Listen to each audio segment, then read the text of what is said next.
Lock it in, folks. This is what we do every Tuesday at 1 o'clock Eastern time. We get the Wholesome One in here to talk Miami football with all of you.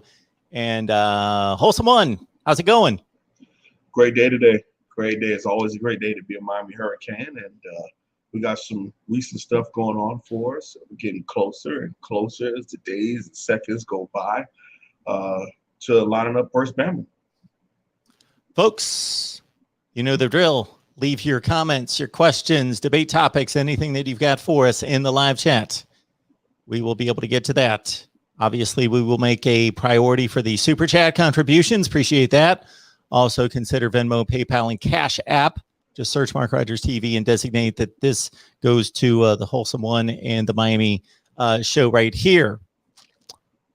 Wholesome One. So we had a scrimmage over the weekend. You've got a breakdown for everybody listening, and I'll remind everyone a little bit later since we have people just filtering in, but most of the crowd's going to be watching on the replay. So head on over to the Wholesome One's channel. He's got a breakdown of the scrimmage over the weekend. So I'm going to take it from the top. What caught your eye? Well, it's actually from practice. I didn't get a chance. Okay, from practice. Film from the scrimmage, but there's some media outlets who were allowed to be there at practice, and we're filming some of like the drills that our linebackers are doing, our defensive line, wide receivers, cornerbacks, things of that nature. So it's really nice to be able to see some of the increase in coaching. And there were some things that I wasn't too pleased with, but hey, obviously they are going to have all of that on film also. And I'm hoping that this week we see a huge increase in the quality for some of those drills, man, because the lack of effort, the lack of technique and nobody correcting someone, that's just not, I'm not for that by any means. I mean, hey, I don't want to come off as a know-it-all, but at the end of the day, Mark, it's like when you see something wrong, you shouldn't allow young men to continue to do the drill without somebody saying anything to them or stopping them, showing them how to properly do the drill physically, meaning you get down and you do the drill and you do the hand placement. And then you say, now I want you to do that over again, and let's go through it. Not just let the young man run through bags and slapping pads and jog through the line, and you just say, hey, do better. You know, that type of stuff, it doesn't have any level of validity, especially at the highest level of college football in Division I, Power 5 ranks. But some of that, I also saw some positive stuff, man. I saw the greatness of the strength and conditioning at the University of Miami. Right now, a lot of our players look very, very good. As far as the stamina of our players, the physiques of our players, the low body fat percentage of a lot of our players. So it wasn't just a negative Nancy show. We spent some time really looking at how Coach T-Rob, coming from the SEC, coming from Auburn, coming from South Carolina, and bringing some of the different type of drills that a lot of players at Miami had not seen before and weren't used to doing, and really coaching them up and being aggressive, but also being uplifting when you do things well, being able to talk with you, not talk at you, not demean you. It's like, no, I need you to do it again. I need you to do it this way. I need you to make sure that you have your feet at this point. When you flip those hips and you jump, I want you to attack the ball at its highest point, not wait for the ball to come down to you. Okay, so that's Coach Ephraim Banda wasn't too bad at Miami at all. A lot of fans love him because he was a successful recruiter. But you see that there are a lot of bad habits in our players that our coaches now, and all brand new coaches, Coach Jess Simpson and Coach T-Rob and Coach Ishmael, these coaches who are coming from other places, whether it be the NFL, whether it be the SEC, coming to Miami and now having to filter out some of those bad habits that have been put into our players over the last 3 or 4 years under previous coaching staffs. Brings to mind a number of things. I was watching in NFL Films. No, I was watching the NFL Network the other night. They were going through their list of the top 100 players in the NFL entering 2021, which is a list. That show. Oh, I love it. Which is completely compiled by the players. So it's not a bunch of writers or broadcasters trying to make that determination. The players make that. Now, I would like them to explain how they get the play. They're obviously not giving the players a blank sheet of paper and saying list your top 100 players, because that would be an impossible exercise to do. They Do you must know give how them they some do kind it? of. No, I don't. I haven't heard. So it's similar to that, what you're saying, give them a sheet of paper, but they all write their top 20. Oh, And so they only there's list their top 20. correct. The players list their top 20, and then based off of that 20, and I don't know the exact number of players, but I remember watching, because NFL Network before I got into college ball was the main football that I got a chance to watch. So I watched the very first ever NFL top 100, and they explained it on the first episode how they went through the process. And it was majority of at the Pro Bowl. The Pro Bowl guys were the ones that were compiling the list in that first year.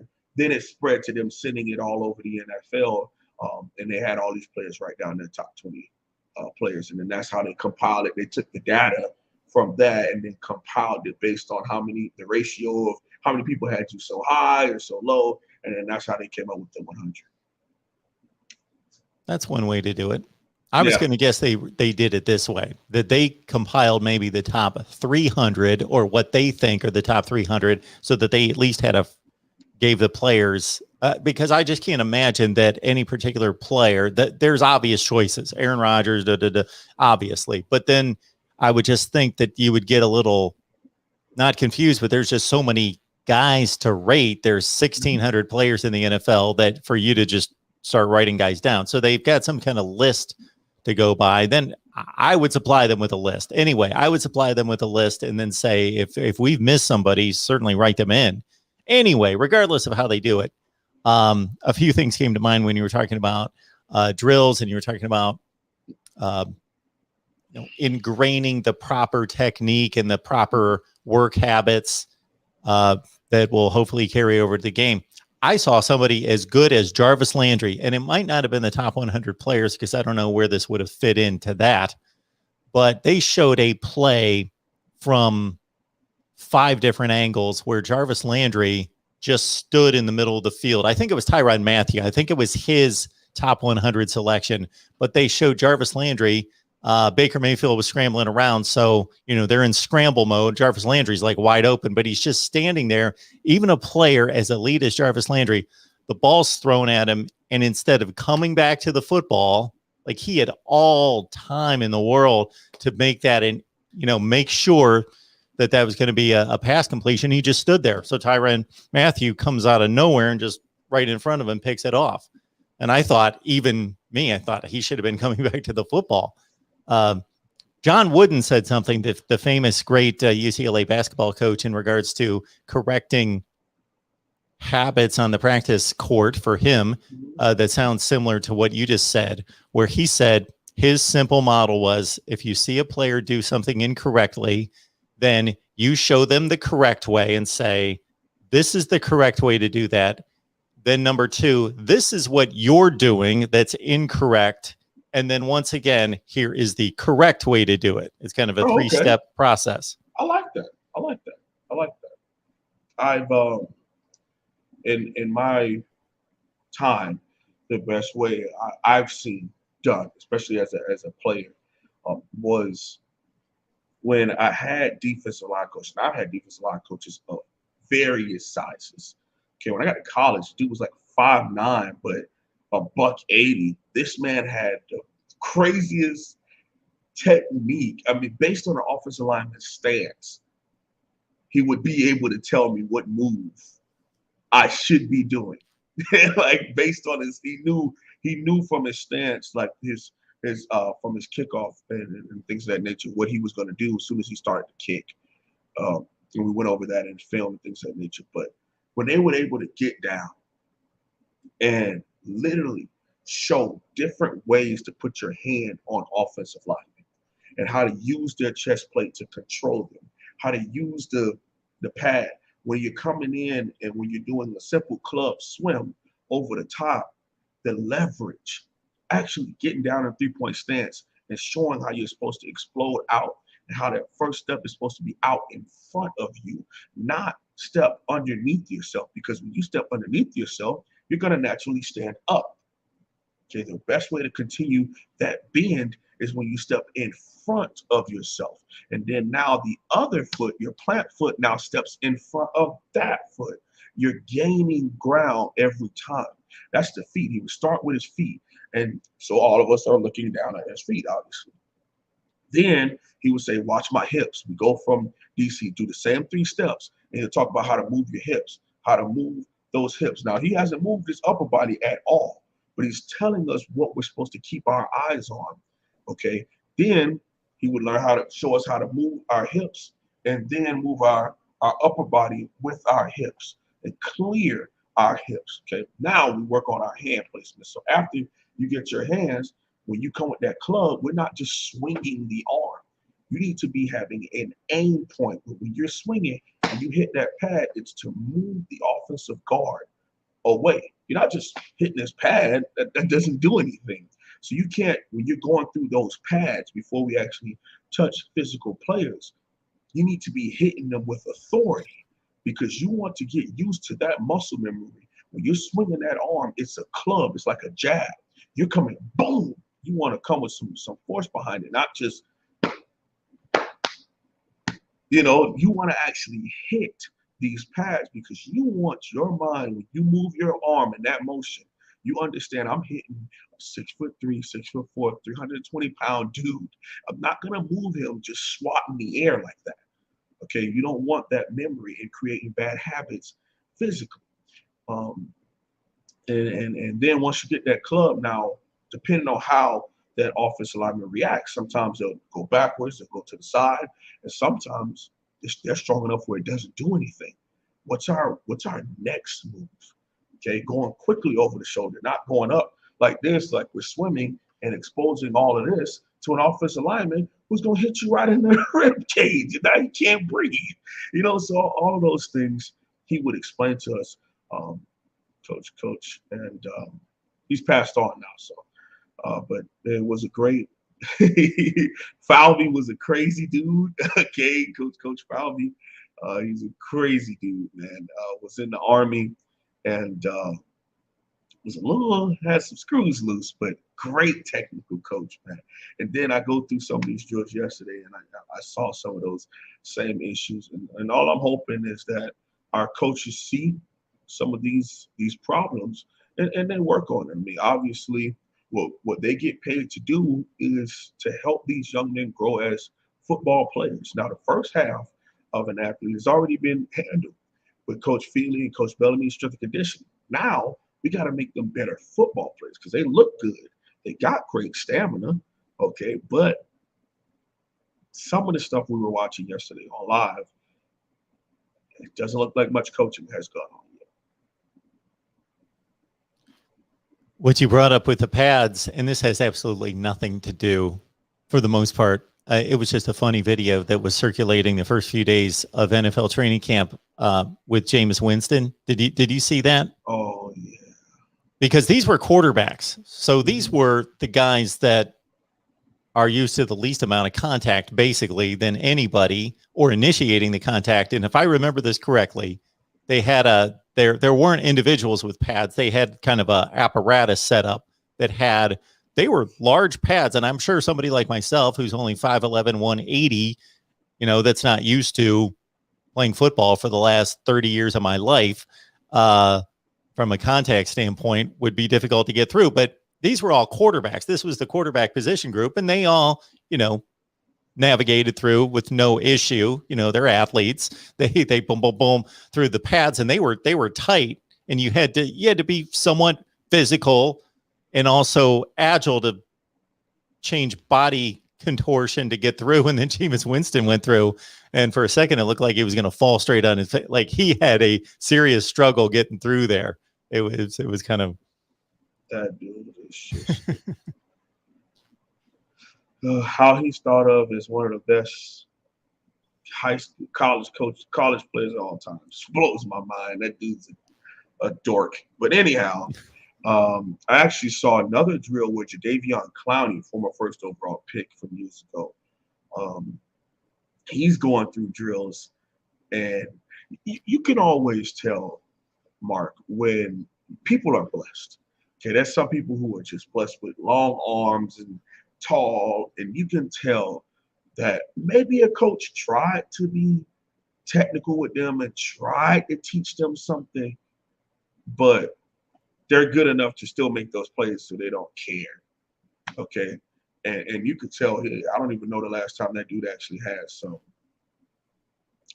actual coaching.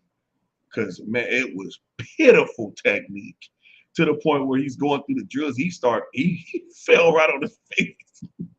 And the one of the defensive linemen who was, because he was mic'd up at the time, he goes, "That dude went first overall." I was like, "Ooh." Oh man. But hey, the NFL's draft is also about potential and projection as opposed to like the most technically sound guy. Because but the elite and those Hall of Famers are the ones that put both together. You know, blessed talently, great film study, and also have great technique. They're the ones that put all, I would say, all three phases of the game together, and also maybe leadership and things of that nature in there also.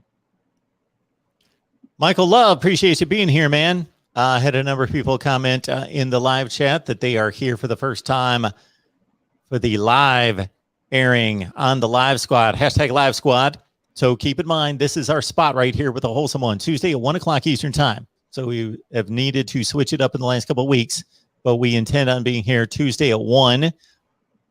But schedules do change from time to time. So please subscribe, hit the bell for the notifications. And the Wholesome One gave us a very detailed description of what you need to do with the notifications to ensure that you're going to get them. So hit the bell for the notifications to know when we're going live. Tuesday, 1 Eastern. That's our aim, but we may need to switch from time to time. Michael, all right. This is a good question. Is there anyone that we can get excited about on the defensive line and the linebackers? Or will both be weaknesses? Thanks for the great content. Okay. I think there's an opportunity for a lot of guys to be excited. I'm trying not to allow that Mark, when you watch practice film and it's pitiful, it's hard to like see past it, because when you're in the off season, all this stuff is the what if and the papers and, oh, this guy's 6'4", this guy's 260 pounds. I can't wait to see him at defensive line. And then you see them go through drills and it's like, oh. Then you realize who we got to start the season. You know, it doesn't feel too good. But anyhow, to answer your question, there are a couple of people that we could be excited about on the defensive line. Of course, the interior of the defensive line is probably the best depth at Miami in a very, very long time. John Ford, you know, who knows? But John Ford and Jordan Miller are just big question marks at this point. They're the large, big-sized guys, but are they going to actually make any dang plays? We don't know. We'll see. Nestor Silvera is the more balanced of the two, and he has a knack for making plays. Leonard Taylor, the 5-star, has been a standout at the scrimmage, a standout in almost every practice that we've had. And also Harrison Hunt had some flashes last year with his quickness on the interior of the defensive line. The defensive end, I'm a big Jafari Harvey guy, but at the end of the day, he's yet to really prove it on a big stage just yet. And none bigger than September 4th and none bigger than this upcoming season to take his play to a different level and to show up on a consistent basis. And on the strong side, you have DeAndre Johnson and Zach McLeod. So it's like both of them are big question marks for me also. So if I had to pick two guys, I would say Nestor Silvera and Jafari Harvey are the two guys that I would put a proverbial star next to, saying I would guess that they have really nice seasons and guys to be excited about. At the linebacker position, again, Keontre Smith. Keontre Smith had about 6 tackles in this previous scrimmage. And amongst those 6, he had 2 TFLs and an interception with the PBU. So he did very, very well in that outside linebacker position for the University of Miami. Now, again, taking scrimmage stats and blowing it up, and oh, he's going to be this, he's going to be that. It's a game-like practice, and he did very well that day. Now that you hope that he did very well, there'll be other players who do very well. For some unapparent reason, University of Miami likes to be very secretive with a lot of things. Players and fans who happened to be there or got film of it, their Twitter pages, when they would post it on Twitter, their Twitter pages were getting deleted. Videos were getting deleted. And so I guess Miami reported all of that content out there. And they're trying to be secretive again. So I've spoken on here about that multiple times. That, it's not like we're reinventing the wheel and we don't want this on video. And, we'll see. But for the most part, I think Keontre Smith's the only one I'm pretty excited about at linebacker. The rest of them, everyone talks about Corey Flagg Jr. We'll see. I think the young man does have some talent. And B.J. Jennings and Wayne Steed, older guys, we'll see. We will see. Folks, you can go to voiceofcollegefootball.com and get your gear. So not just the teams represented right there. Miami is there prominently. Don't worry about it. They are there with the rest of the Power 5 and some other FCS and Group of 5 teams. But everybody in the Power 5 should be represented right there. Voiceofcollegefootball.com. Go to the top of the screen, store, have at it, go straight to Miami, go to whatever team that you root for, and check it out.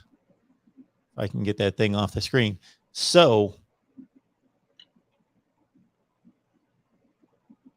trying to find the question we just had pulled up. It was concerning, oh my goodness, to try to go back and find it. Had to do with special teams here in regards to, and I know that this has been a subject that has made you cringe for years about explosiveness and taking advantage of the talent on the roster in special teams. Terrence says we have such an excellent special teams, not just with the returners, but with blocking punts and kicks. Do you expect more starters and speed being on the return units this year? That stuff comes from who's coaching it. Okay, we had Don Solinger, one of the best running back coaches at that time. University of Miami. He also was our special teams coordinator for a while here at Miami. And ever since he departed, there's been a drop-off in special teams. Okay, y'all know I'm not an old view, kind of old school traditionalist kind of person, but at the end of the day, I think we need a true special teams coordinator. I think splitting time amongst, even though he did it, he showed and eventually it manifested. Now we do have Coach Packey. He did have a kicker and a punter that did very, very well, but our return game, punt return and kick return have been pretty bad. I also know the NCAA moved the ball up on kickoff. So that was a good point for a lot of freshmen who were returners, not only from Miami, but just in the history of college football, period. The kick return was a great play. Now, I understand safety-wise, people are running down the field at almost 100 miles an hour and crashing into each other. So if I'm getting sued for concussions, I might want to stop the one thing that everyone can see has the most contact, and that's the kickoff. And it was a big issue. It hurt Devin Hester in his history in the NFL his last 5 years because that was his thing, was the kick return. And it's a great, explosive, big, dynamic play that happens. And at Miami, we just can't get the punt return game right. We've had 4 punt return touchdowns in 5 years. That's like, now, I mean, in the history of the University of Miami, that used to be a very big thing for us.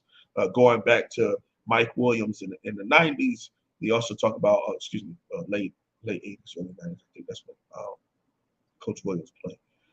Anyhow, You got Santana Moss, who did a great job with that also. Then you went into Devin Hester. Then you had like Philip Buchanan did some of that stuff too. And then you drifted into the Randy Shannon days where you had Lamar Miller, who was blazing. You had Travis Benjamin, who did a great job for us also in that sense. Then you go into the Al Golden years with Duke Johnson as a freshman. That's how he made a bunch of his plays, punt and kick return. And then once he became a full-time starter, coach pulled him from that. So then we went to guys like strong safety Jamal Carter at punt return, at kick return. And then it drifted under Coach Rick. We had Braxton Berrios where he caught almost every dang thing. So it's been then Jeff Thomas came and DJ Dallas came. Those are the last two who scored touchdowns for us on the punt return game. Now, if I'm wrong, somebody correct me and call me some idiot or whatever in the comments, and that's cool. But and to my knowledge, those were the last two punt return guys to score touchdowns for Miami, and they've both been gone for a couple seasons now. So. Last week, we had a conversation about the rules of football, meaning that there are set rules of football that go back to pretty much the beginning of the game that are standard to the game and the way it's played. Those, in my opinion, shouldn't be messed with. The line of scrimmage is the line of scrimmage. The number of players that need to be lined up on the line of scrimmage versus the backfield, all those things,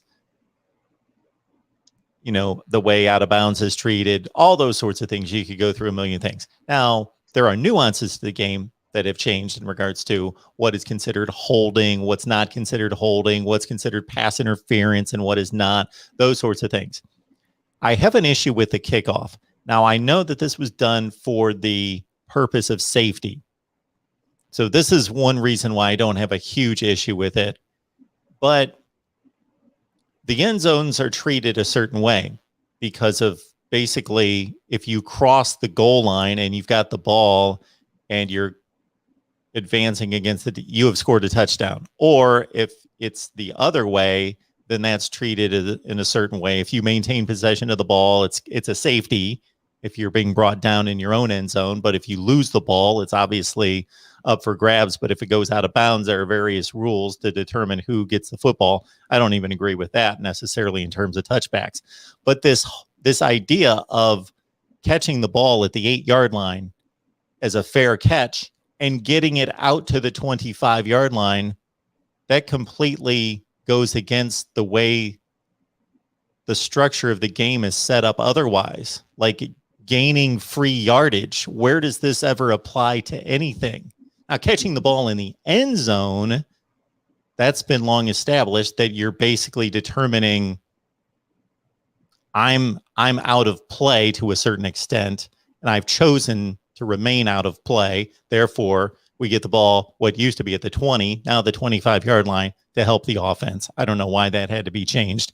But now anything inside the 25-yard line, you can catch the ball at the 1-yard line, the 8-yard line, and you get it advanced to the 25-yard line. I don't think that's consistent with the rest of the rules of football. I agree with you, man. I think special teams is one of the great things that were taken away from us a couple years ago when they made that movie. And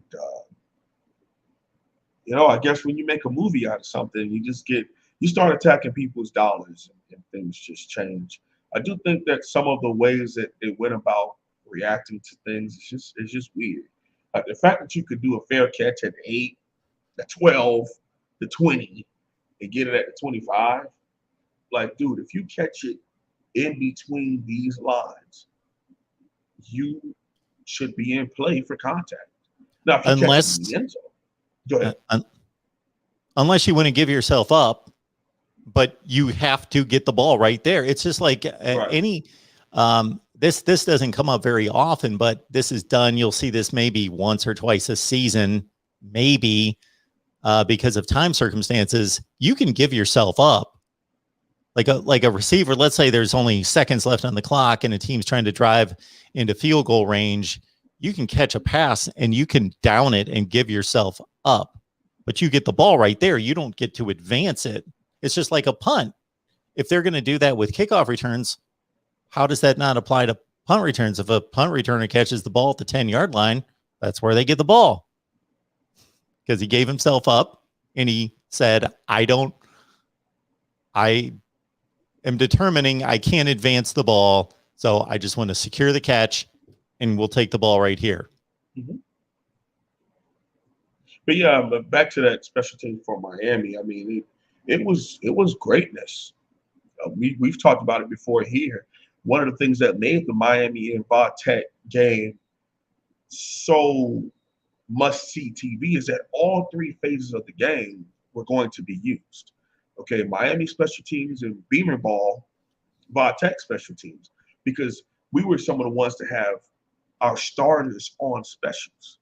And it used to be where the backups used special teams, and that was just a way for you to get on the travel squad. But Va-Tech, Miami were some of the first teams, or at least one of the teams that were marquee, and people knew about this. I don't know if they were the first to do it, but they had starters on special teams. So it had a big upgrade in the quality of that third avenue of the game, and third phase of the game. You know, it would be a block field goal, block punt, then turn around and have a punt return, then turn around and have a fake field goal, and things of that nature, fake punt. It was just really good back and forth to where it was all 4 downs of football were borderline must see because of the quality of play you were going to get out of both teams. But both teams have kind of dropped off from that great. Beamer ball is still kind of in that program, and at Miami, our special teams hasn't been great in years. So I've always felt like that was the way that we used in the beginning and this entire time over the last 40 years to really mend the fence between some of those bigger, stronger teams. Your Nebraskas, your Notre Dames, your Oklahomas. But we would have this 5'10", a $185 dude take a punt return to the house because you couldn't catch him, as opposed to having to go on a 10, 12, 13 play drive to score the same amount of points. He would be able to do it in 10, 12 seconds because he would find a lane, and we would also be blocking, and there was technique and walls and all type of things used on our punt return game. And I think that has just been taken out of the program. We haven't seen it in a very, very long time. Yeah, special teams are huge. There have been all sorts of metrics and statistics to prove that if you get a special teams touchdown, your percentage chance of winning skyrockets. Absolutely. Of course, Miami was completely outplayed and dominated by Clemson last year in the first half, and it was 21-3. But I forget who was it Harrison Hunt that blocked the field goal that Bubba Bolden brought all the way back? So it was DJ Ivy. Ivy. Harrison Hunt blocked the one that DJ Ivy scooped and scored. Bubba Bolden blocked one that Corey Flagg fell on. Okay. So suddenly you're in a position where you've got completely dominated in the first half, but it's a 21-10 game because you made one play on special teams. They went for a long field goal and took a chance there. All right. Number of people commenting that they're in the chat for the first time as a member of the live squad. We appreciate that. Gary and Adrian and Terrence going the extra step to say, hit the like button and get some other people in here. Tell your friends. I love that. I say that all the time. Why should we stay at 100, 150 people every week when we've got 100 to 150 people and you guys are always saying this is an amazing show, we love it? Well, bring more people in here. If you love it, then you want it to continue. Yeah, so the way it's going to continue. Share it. Literally. Share it. Yes. Whether that's copy, Twitter, paste, Facebook, share it on Facebook and Twitter, and who knows, there's a zillion other platforms, or just do it the old-fashioned way. Text people. I can't believe that's an old-fashioned way, but text people, call people, tell them face-to-face, hey, we talk college football here with the Wholesome One every Monday at Tuesday at 1. All right, so I'll combine 2 comments and questions here concerning Rhett Lashley and his approach to number one. He made a comment apparently about letting the young dogs eat, playing them more with the ones against Alabama, and then also about Les is asking about special schemes, strategy, formations against Alabama. Wow, that is a sick picture. Is that the Joker throwing up the U? Wow. It's the Joker, yeah. I like that. Back at you, Joker. Back at you. Um, Before I go into that, it's crazy how you know Heath Ledger's work in that in the Dark Knight. Man, is it Dark Knight Returns or the Dark Knight? You got me. You'd have to talk Oh, to you're my not a son about that. I you're not a watched movie them. I guy? saw them. I'm not Oh, a okay. movie guy. I did see all those. I did see all those. Man. If somebody mentions Batman to me, you know what I think of, and you know what I want to watch? Oh, The old '60s yeah. sitcom. That to me, With the that's boom, Batman. bam, Oh, smash. that's Yeah, Batman. that's you, huh? It's That's the Dark me. Knight. Okay, I just Oh, wanted to make that's one of sure. my favorite shows. Yeah. And when he had like the cat whiskers on his head and the gray and light blue. Anyway, back to football. I'm a big comic book and movie guy. I guess you can call me nerdy for that one. Anyhow, schemes. I'm glad that they talked about this because over the next 2 weeks, we're going to be doing live film sessions leading up into. So on the 23rd and on the 30th, this upcoming Monday, 8 p.m. on the 23rd, we're going to be breaking down the Alabama offense and what the Miami defense can do against the Alabama offense based on the spring game. Because in my opinion, it makes no sense to watch last season.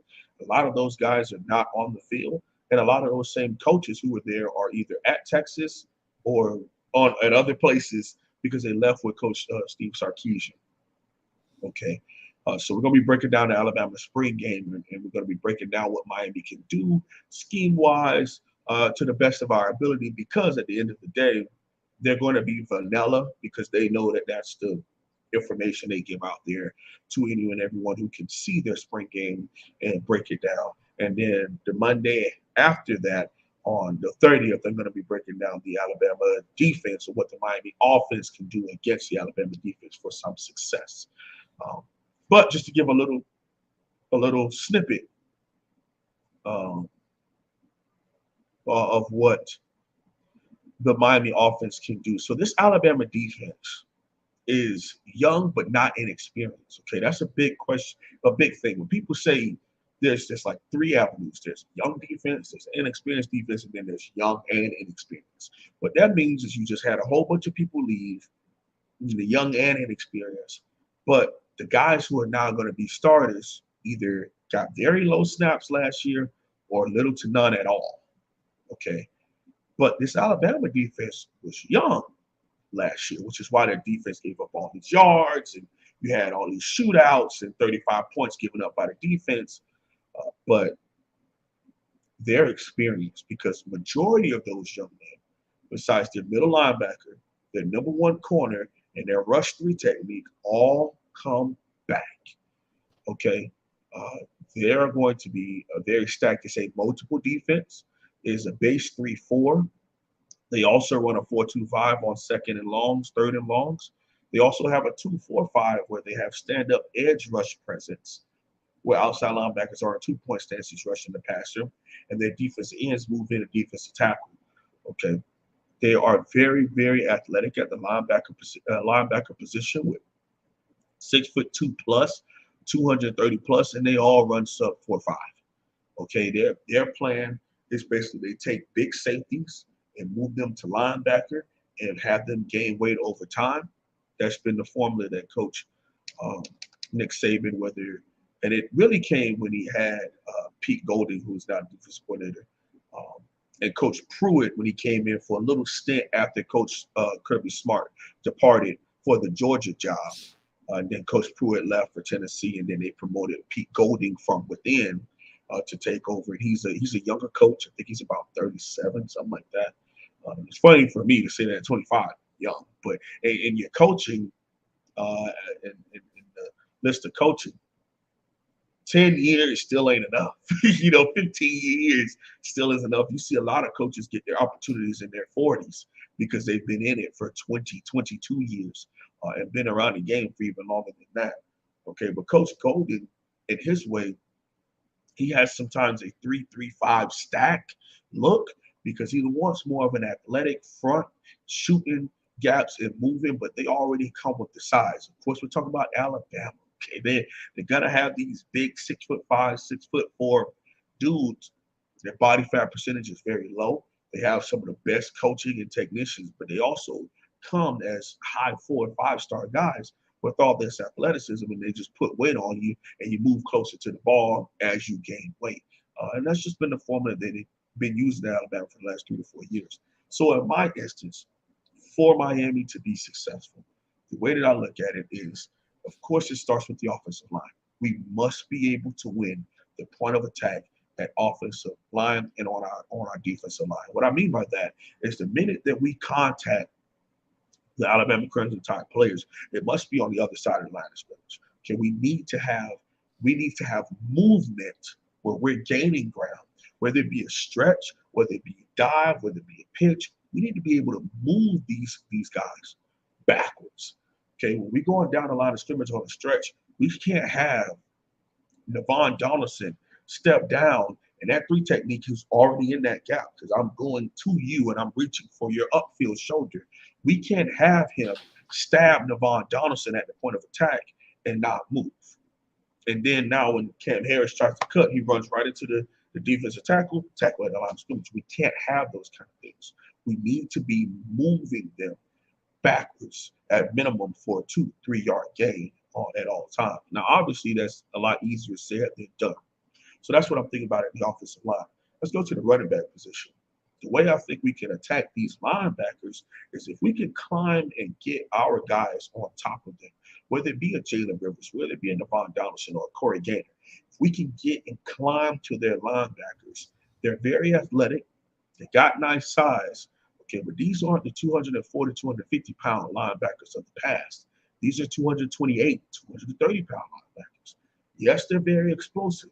Yes, they're very long, but if we're able to get to them with our size and kind of swallow them up, then what I'm hoping is we can have our running backs be able to cut up and move down the football field. Tight end wise, I think they have athleticism to cover our tight ends, but when we do have the opportunity, we have to make our plays.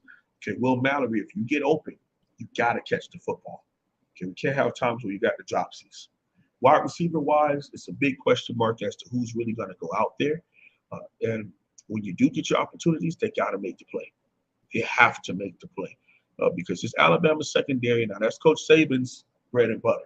Okay, he's their secondary coach technically. Now, Cesare is the defensive backs coach by name, but that is Coach Saban's stuff. Okay, and they're going to be great communicators. They're going to be highly talented players. It's just when you have your opportunity, your timing must be up there with your quarterback, De'Aaron King, and you got to go attack the ball at its highest point and come down with the freaking football. It's that simple. Now, you look at De'Aaron King, here's your opportunity. You want to be an NFL draft pick, you want to be an NFL starter eventually, here's your opportunity against an NFL style coached defense to go out there and make plays. And last time we played something this potent, he didn't look too good, and it was the Clemson Tigers. And that defense wasn't even all that as far as some of the best Clemson defenses of the past. You're going to be lining up against a very, very talented Alabama defense. Again, when you're scouting, you're not really here to do much of the kissing behind. But at the end of the day, you're talking about a very talented, very well-coached team. And all you can ask is that our game plan that we put together is up to par. It gives us a chance to be in this game and hopefully at some point come across with a couple dubs in the one-on-one matchups, whether it be one-on-one offensive line, one-on-one wide receivers, one-on-one tight end against linebacker safety, one-on-one running back in open space. And lastly, Mark, I will say this. We cannot go down with one man. You cannot go down with one man. Force Alabama to have 2-3 players come help bring you down. You can't be one-on-one where you're the running back, one-on-one with a linebacker, and you go down off a shoestring tackle. This is a great game. a great program on a big stage, we must break tackles in open space. Must. Yeah, not everything's going to be blocked perfectly against that defense for sure. Mm-hmm. Miami Flow, appreciate that super chat Flo, contribution. what's up, Just man? stopping by to say what's up, guys. Just stopping by to say hello. Keep up the great work. We shall. You can count on us. And a couple other super chats. Mark, you got to get up with Miami Flow, man. He's a great guy, extremely knowledgeable, extremely plugged in down there in South Florida in the high school ball. He's had some great high school coaches come on. He's had some former players come on.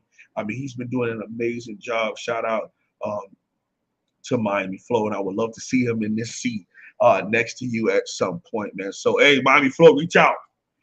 Mark Rogers TV. What's the email? There it is. Mark Rogers TV. MarkRogersTV at gmail.com. There it is, baby. You want to be here? I gave the plug, shameless plug. I gave you the way to get at them. I'm open. Get them. I'm accessible. I'm here. Gotta get them, baby.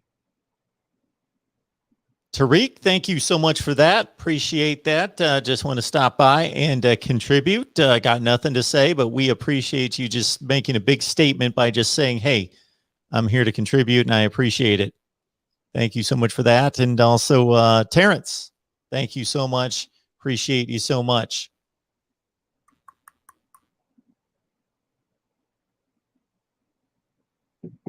So Tariq apparently wanted to type something. If you look at the super chats, you should be able to type something in there. So Tariq, you delivered with the super chat. So if you've got another comment, just leave a comment and I will find it and we'll get to your question or your comment. Devin Ray asking about the left tackle spot with a lack of Zion. Oh, so just to shine some light on this, what's happening is Coach Diaz is being very cautious. Okay, we don't want lingering injuries to turn into something big. So there's been a couple players like Cam Harris, there's been a couple players like Donald Chaney Jr. and Zion Nelson who have had a little lingering injuries from the offseason and the end of last season that he just doesn't want to be beat up. Okay, all these players are going to be ready for the fourth. Okay, that's what we call it, the fourth. They're going to be ready. So let's not overblow this. I understand that we haven't seen Zion Nelson. We haven't seen a couple of these guys be dressed out, but rest assured they will be ready on the fourth to line up and help the University of Miami put together the best game plan that they can to beat Alabama. It's just that simple. So Zion has been out, and who has been taking his spot? DJ Scaife at left tackle, at left guard, Jalen Rivers at center, Corey Gaynor at right guard, Navon Donaldson, and at right tackle, Jared Williams, the seventh-year player. So Tariq gave the super chat, then he followed up with his question. All right. Let's see if I can weed through this. Literally, catch the live to ask you how you feel about Bama Miami first half. Personally, been looking at this since line open, meaning the betting line. Bama typically good first half, but first game with a new quarterback, Bama versus the spread in the first half. Okay. I have no idea what the spread is in the first half. So for those that don't follow betting, Alabama's like a 17 or 18 point favorite, something in that range for the game, but they have different betting lines. You can bet the first quarter. If Bama's, let's say, a 6-point favorite in the first quarter and you take Bama and they're up 7-0 at the end of the first quarter, you win, et cetera, et cetera. I don't know what the first half line is. I would bet that it's something in the 10 range, something like that. But I know that it's not good to get behind anybody. But if Miami's down 21 points in most of their games this season, not again that you want to be in that position against anybody because your chances of winning are minuscule. But if Miami's down 21-0 or 24-3 to Virginia in the first half, I'm still watching that game because they can still make it a game. They have the talent, but you don't want to get down to this talented a team and Nick Saban in particular early. They've got to get the jump. Oh no, I agree. And to be honest with you, Mark, I don't think it has to be a jump. What I'm saying is, at the end of the day, maximize that opportunity.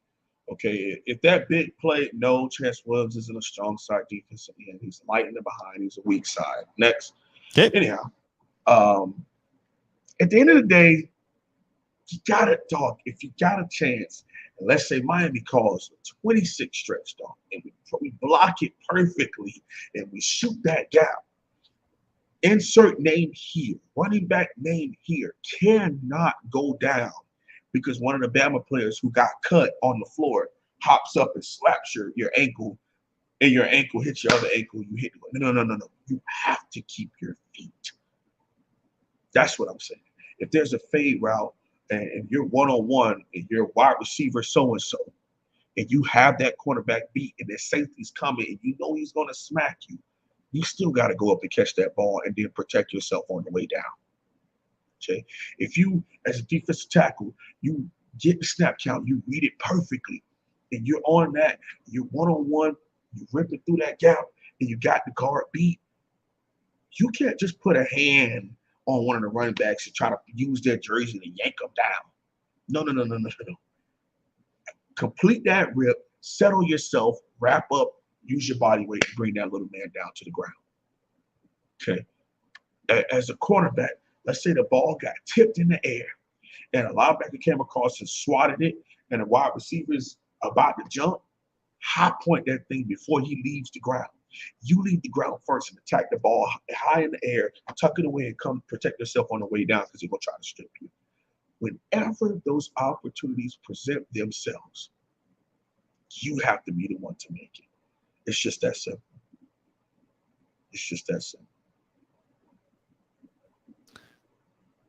All sorts of comments coming in about the rankings coming in this week.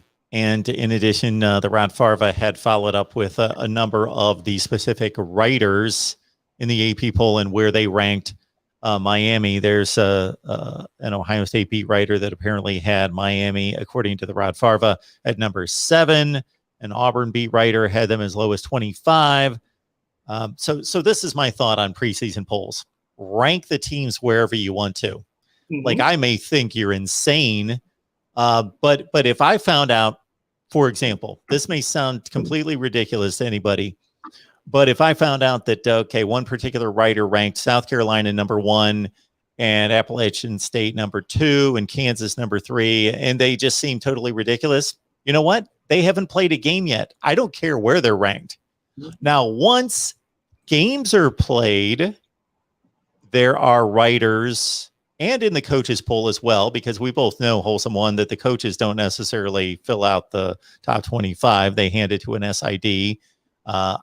Some are obviously more involved than others. I'm sure some of them do their own rankings and other ones just hand it to an SID. And I'm sure there's a ton in the middle that are more like, I'll give it to the SID, but make sure we're at such and such, and make sure that Tallahassee's at such and such, and make sure like just those and the Gators are at such, and the rest of them do whatever you want. So right. There's various instructions there, but I don't care where anybody ranks anybody before they play a game. Now, after they play a game, and then I see some individual writers in particular, they're 25. And if they don't make sense, then that's when I think that there should be considerations of having ballots and voting privileges taken away. But in the preseason, rank them wherever you want. Yeah, I'm not a big preseason poll guy because, I mean, at the end of the day, it sounds cool, but it's only for like 2 weeks. Because eventually you're going to start playing ball and it's not going to stay the same. It's just that simple. It's cool. It looks good for your program that you start off at some point. But at the end of the moment, man, once that ball is kicked off, the number next to your name means nothing. The only thing you worry about at the end is that you You executed your game plan to the highest of your ability. And if you come out blessed to receive if you come out with the W, then celebrate it, get ready for next week. If you come out with an L, you got to go back in and review the game plan, see where we went wrong, and try to work on that for the very next week. That's all that matters. Because guess what? Once that game is over, once 4 zeros hit at the end of the fourth quarter, it's done. You have to be able to move forward. Whether that be with the result of a win, whether that be with the result of a loss, you have to be able to move forward. That's been a big problem at this program at Miami, where, we upset and blow out Notre Dame. But then the next Saturday, that was an 8 p.m. kickoff game. The next Saturday, for a noon kickoff versus University of Virginia, we're down 21-7 at the beginning of the second quarter. Okay, it's just about that level of focus and attention to detail and be able to be, yes, excited. You earned this. You went out and executed at a high level. But that play is behind us. That quarter is behind us. That game is behind us. How do we continue to build the next game, the next game, the next game, and really galvanize troops on a mental level to understand that, yeah, we got to win, or we just so happen to lose. How do we start preparing for the next game? So back to the rankings, you can give me any kind of scenario and I could guess within a few spots where a team's going to be ranked. Like if you said, let's skip ahead to week 8, Miami's 7-1, what are they going to be ranked? Miami's 6-2, what are they going to be ranked? But what's an interesting evaluation is after they play this Alabama game, depending on how they perform, let's assume they lose. Different people take different approaches to evaluation. Some people just, okay, they were number 14, they lost. I don't care that they lost on a last second field goal. They lost, so I'm dropping them. There are other people who keep them roughly the same. Well, they lost, but they lost to one of the best teams, if not the best team in college football. And I fall more into that category. If you're number 14 in the country, and we know how good Alabama is, if they're in any way competitive, and I'm not talking about taking it down to a last second field goal. I'm like saying they stay within 15 to 20. They're going to hold my ranking, and I haven't released my rankings yet. Yeah, I wouldn't drop them. I have conversation with a very good friend of mine a lot, and he argues that if Miami keeps this within 20 points, it's a W, and it's a win in his eyes. And again, like I tell him all the time, I disagree. I respect that viewpoint because we're just on two separate levels of an elite program status, But at the end of the day, it's like only one team's leaving that stadium with the W. But guess what? Only one team is to that point as a program where they're going to be able to get on the bus, get on a plane, and start prepping for the next game, regardless of what happens, because now that is behind us. Yeah, it's the kickoff classic. So you're going to have the ceremony. They're going to give you a trophy and all that stuff because you won this kickoff classic game. But we both know if the University of Miami wins it, we're going to feel like we won a Super Bowl. Man, we just beat Bama. Yeah. Dance and all that stuff. And Bama's just going to be like, yeah, we executed at a high level. We won the game. We'll be prepared for insert name here, week 2. And it's different ways to skin a cat. All I'm saying is, for me, when in the early stages of building the program, you need to be a little bit more, be excited, but understand that it's an ever-moving target. Got to move forward. Our guy Dante is asking a question right here concerning my top 25 that comes out every week, and I will explain something right now that, again, this will blow some people's minds. If Miami wins that game against Tulsa 1, if they beat Alabama, do you know where I'm going to rank Miami? Number 1. Yep. They will I've been watching it for years. Yeah, they will have the best win in the country. Absolutely. Yeah, I won't even. It's not even under consideration. And then some people come back and say, "Well, they're not that good," or "They got lucky," or "How do we know that Alabama's not that good?" Okay, you have to make some assumptions because we don't know. Nobody's played before, so is it possible in some other universe that Alabama could be like the 50th best team in the country and we just don't know it yet? Well, it's really not.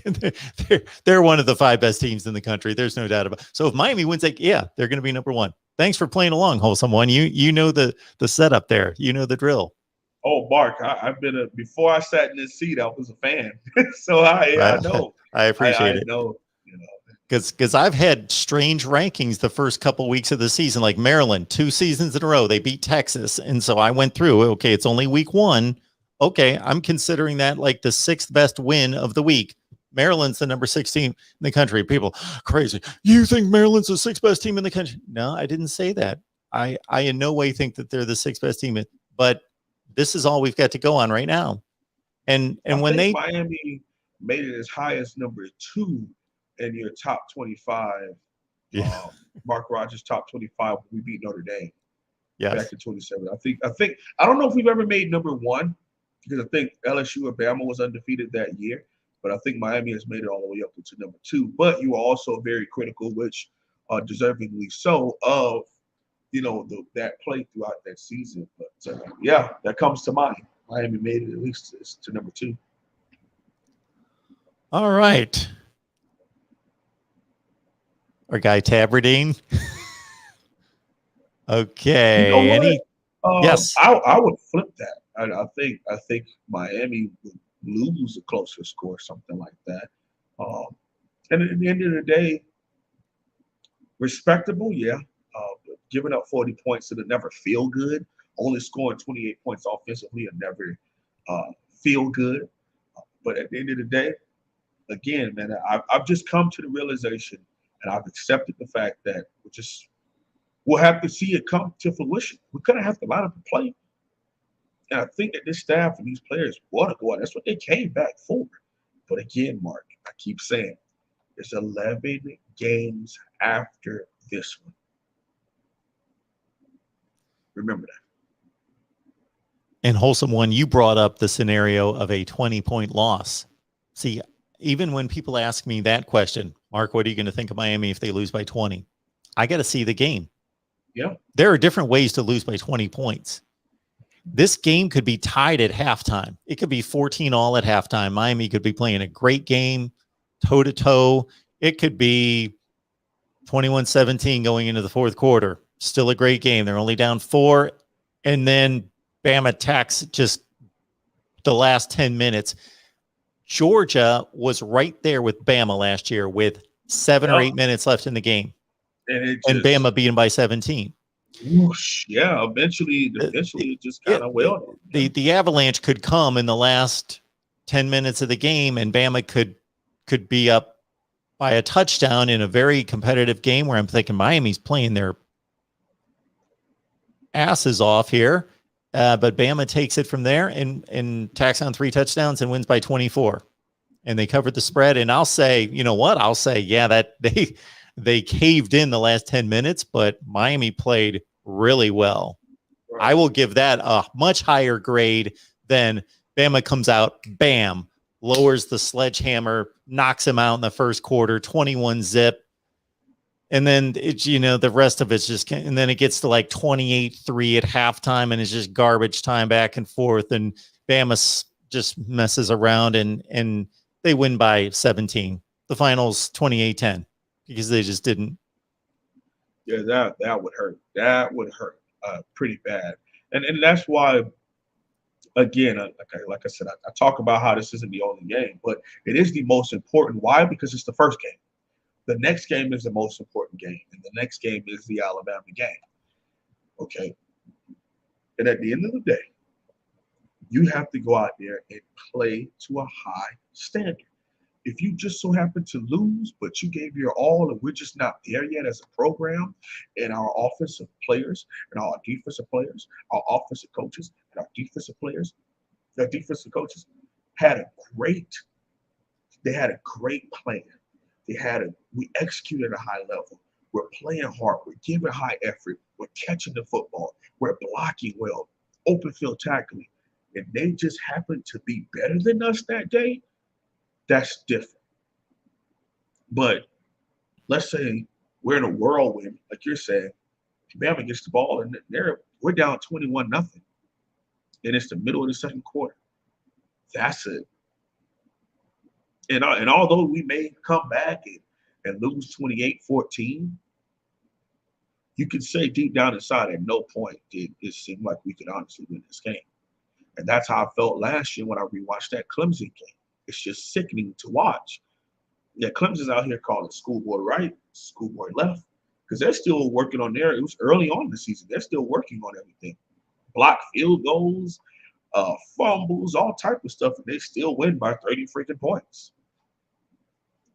It just looked like we were not prepared. It looked like we weren't there. It looked like we weren't focused. We didn't take advantage of the moment. And that's why I'm very critical of that. When you have those opportunities, you have to seize that. And you have to compete at a high level. It's just that simple. D-Rock, thank you for the note on the Northwestern quarterback situation. I will jump on that as soon as I can. This may be the last comment of the day, if you've got time for it, Wholesome One. Sure. Basically, I hear this all the time. No. Basically, Bryce Young's never started a game. The defense got shredded at times last year. You lost the best player in the country, Devontae Smith. You lost the starting quarterback who threw for a zillion yards and 40 touchdowns and might be the Patriots starter. Well, he's not going to be the starter. But anyway, he's a first-round NFL quarterback. Najee Harris, all the losses. And so why isn't Miami going to win this? I've heard that a zillion times, and it's because it's just because we've seen this year after year. We've seen this for 14 consecutive years with Nick Saban and his staff, and they are loaded. Mark, it just gets to that point, and I'm not going to attack this person at all. I just No. That narrative, I understand. Trust me, I'm with you. Okay, when you think about it on paper, but open your mind, think a little deeper. Think about the quality of coaches. Okay, think about the fact that they have a former NFL head coach and general manager as an offensive coordinator. They have a former NFL head coach as an offensive line coach. Okay, former NFL defensive coordinator as a defensive line coach. They have a former NFL head coach as a head coach. Okay, they got 4 NFL head coach experience coaching college ball. All right. They're a very talented bunch who's being coached up by some of the best. And it's not us kissing ass. It's just the truth. Okay, that's a blatant fact. They are 15 years ahead of Miami right now as far as being great in their program for a long time. Okay. I'm with you. Miami goes out and wins this game. I'll be the first person on here. Well, mainly because my show is first on a Tuesday. I won't be. Well, it won't be the first one because you do have a post game crew, which is cool. That's real nice. And I'll have the first live on that Tuesday afternoon. But again, they're a little further ahead. They're a lot further ahead than us. Okay, I get it. People are here saying we're gonna shock the world. We're gonna shock the world. I understand that. I'm with you. Okay. I want us to win this football game. I just think they're ahead of us right now. I'm not saying I've changed my sentiment. I used to think we're gonna get blown out, game's over, no need to just worry about everything else. But the more you look into you rewatch, you start breaking down, you analyze, you realize there's a chance for Miami to get it done. Okay. They got a chance to really do this thing. But are our coaches going to be up to par? Are our players going to be focused for 60 whole minutes? Okay. Are we going to play together as a group? Okay. Are we not going to, if there's an opportunity, if Amari Carter's in the game and there's an opportunity where someone is wide open for a kill shot, are you going to take it? If Vanessa Silvera shoots up the A-gap and Bryce Young has let the ball go, are you going to push him and he falls? Or are you going to just skate by him and say, boy, I could have got you? Okay, as a cornerback, you know for a fact, I got to whip my head around, look and attack this ball. Not wait for him to catch it and swat it out of his hand till you do it. If you are on a post route against cover 2 out the slot, You can hit your head on a pole if you catch this thing. Or you got to catch it. Again, you have to seize the moment, man. You gotta seize the moment. Okay, I don't like quoting Eminem. I can't stand Eminem, but hey, if you had one opportunity to get everything you want, what would you do? It's just that simple. It's just that simple. I got to think that one of the more recent disappointing moments for a Miami fan was coming off 2017. Yes, it was disappointing how the season ended, but there was hope in that season. There was hope in the current recruiting class that I believe was 8th in the country. And again, going to the Orange Bowl, going to the ACC championship game, having a coach, a head coach in Mark Richt, who obviously had shown for years and years and years that he could lead a top level program. And like everything seemed to be positive, except for the losing streak at the end of the season. But everything seemed to be moving in a positive direction. We at that time had no idea who Joe Burrow was. And LSU was coming off a slightly down season and we're not expected to do much. And if I remember the rankings, you want to talk about rankings, LSU was at 25 and I think Miami was 8. And, you know, that game was 33-3 sometime in the fourth quarter. Man, it felt like it was hapless. It was really sad to watch that game, especially because you had all of these contrasts. Okay, so the biggest things where everyone was talking about the linebackers. So LSU had Devin White, Miami had Shaq Porter. You looked at those players, I didn't even understand why it was a conversation. Devin White looked like the cyborg. The Shaq Quarterman looked pregnant, okay, with the fat girl stomach. Okay. And then you watch them play, you're like, oh, okay, so that's what the number one linebacker in the country looks like. All right, cool. Now, Jeff Thomas and Gerald Willis had really good games. For the most part, really enjoyed what they brought to the table, but it wasn't enough, man. And I remember sitting down watching that game, and I was sitting with one of my former teammates, and I was so fired up. I brought my laptop over there. Me and you did a pregame minutes before kickoff, and I'm talking about Amar Richards versus who was their big-time cornerback at that time? Let me think about that one. Devin. With their big-time. Is it the Bills corner? Last name White? Oh, Tre'Davious White. Could have been. They were that went to Buffalo. Yeah, that would have been about his time. That sounds right. He was drafted by Buffalo. Tre'Davious White. Yeah. You had that going on. You also had I remember coming here talking about our most experienced players. But we had a right tackle, Tyree St. Louis moves over to the left, Devon Donaldson moves over to right tackle, and Tyler Gauthier at center. And yeah, we have these new starters on the inside, but they're next to the most experienced guys. Malik Rozier and the RPO, saw what he did last year. They're already going to build more on that. Number one tight end in the country. Defense side of the ball. Your free and strong safety come back. Your cornerback comes back. Almost that whole 2017 defense came back. Besides the 2 D tackles, Gerald Willis been killing things in practice. I mean, I remember being so Greedy Williams. That was him.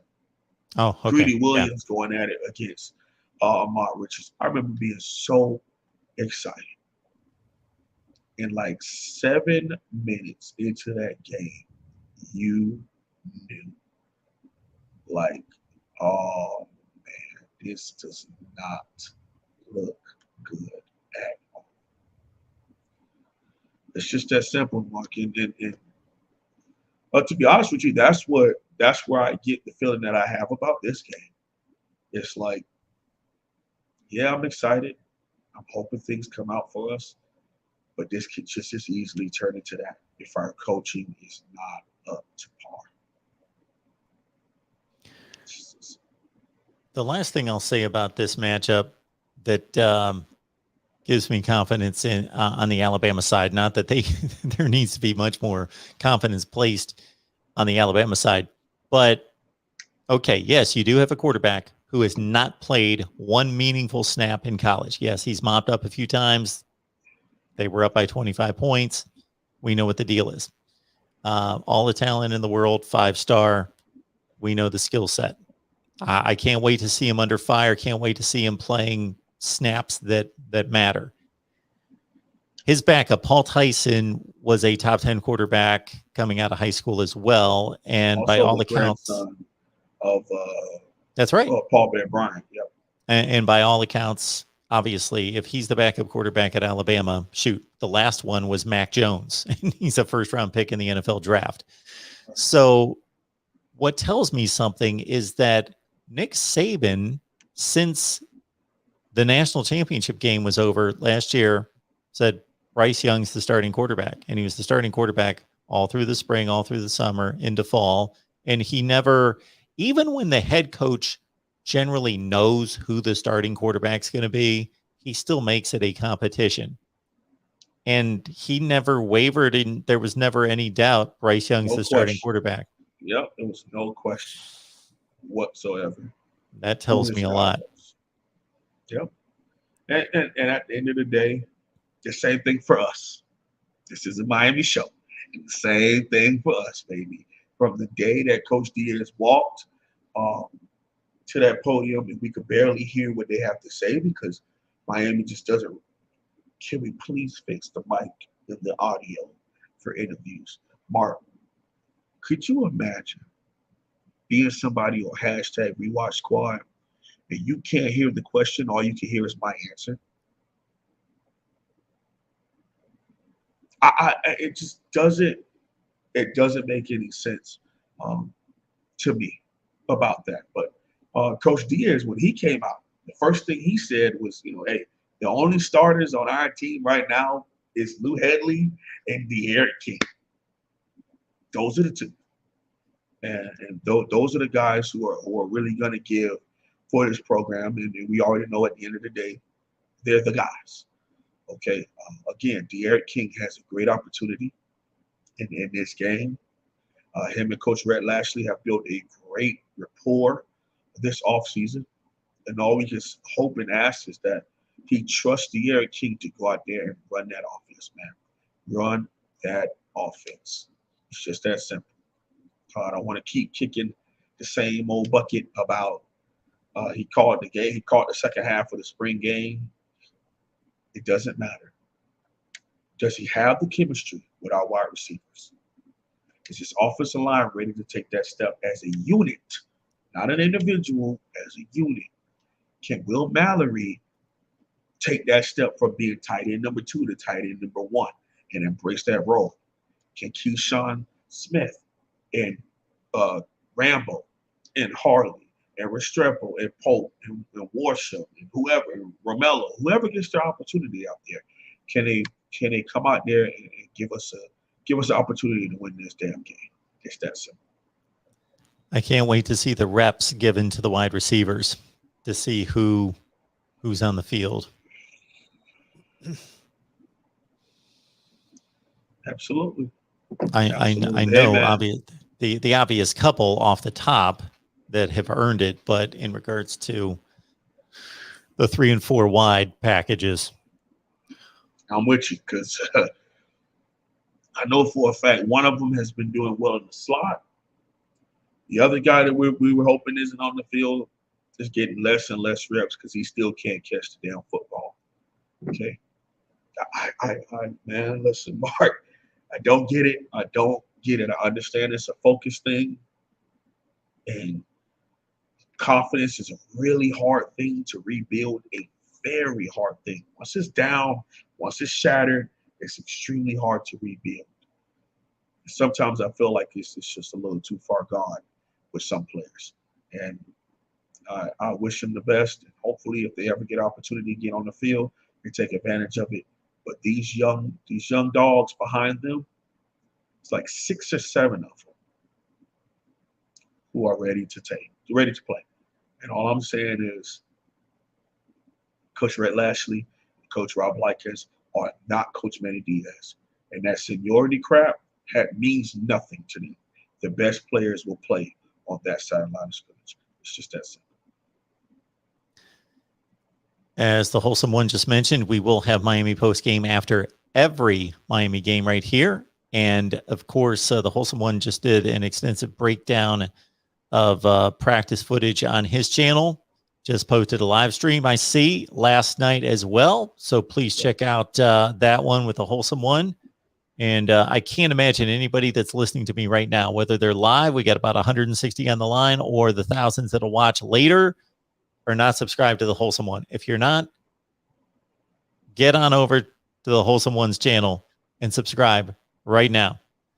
It's just that simple. Mark, I want you to go ahead and put Chad Howell's comment on there before I have my exiting comments here, because we need to end the show on some positive energy. That man said, I believe the Miami Hurricanes will win the ACC. Mark my words. Hey, I'm with you, Chad. I hope that opportunity does present itself for the University of Miami in our football program. All that we can hope is that we go through this regular season first, game by game, and then we get an opportunity to play Clemson or NC State or Tallahassee, whoever, in that game, and it will be a great chance to hoist that trophy high and win the ACC, and more than likely a playoff opportunity if you are the winner of the ACC. I love the optimism. I love the positive energy, because once you start breaking this thing down, get into coaching, you really kind of, you can also get an analysis by paralysis by analysis by paralysis, however that goes. You can end up getting that because you see so much negativity, dude. It's hard, man.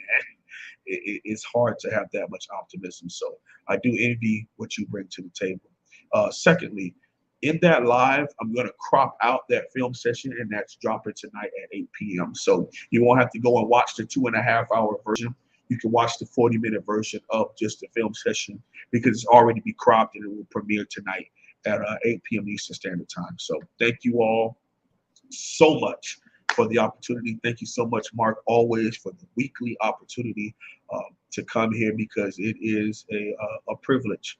It's not a right. It's a privilege to have this spot next to you and to have the platform that I have. And thankful to God, and thankful to all my teachers and my parents for being able to have this ability to have the gift of gab and talk about my favorite program as much as I do. Thank you to the fans and everybody who's here subscribing. Go ahead and hit that like button, subscribe, hit that notification bell, hit all so that you can get all the notifications when we're here on MarkRogersTV, the Miami channel. And swing on over to my channel, like Mark said, and I'm about 16 subscribers away from 4K. So, hey, we're working on it. That'll be a nice milestone for me and the 3 years that I've been doing this to get to 4K. So, again, thank you all so much. As always, go Canes. It's our honor as well, Wholesome One. We will see you next week. God bless.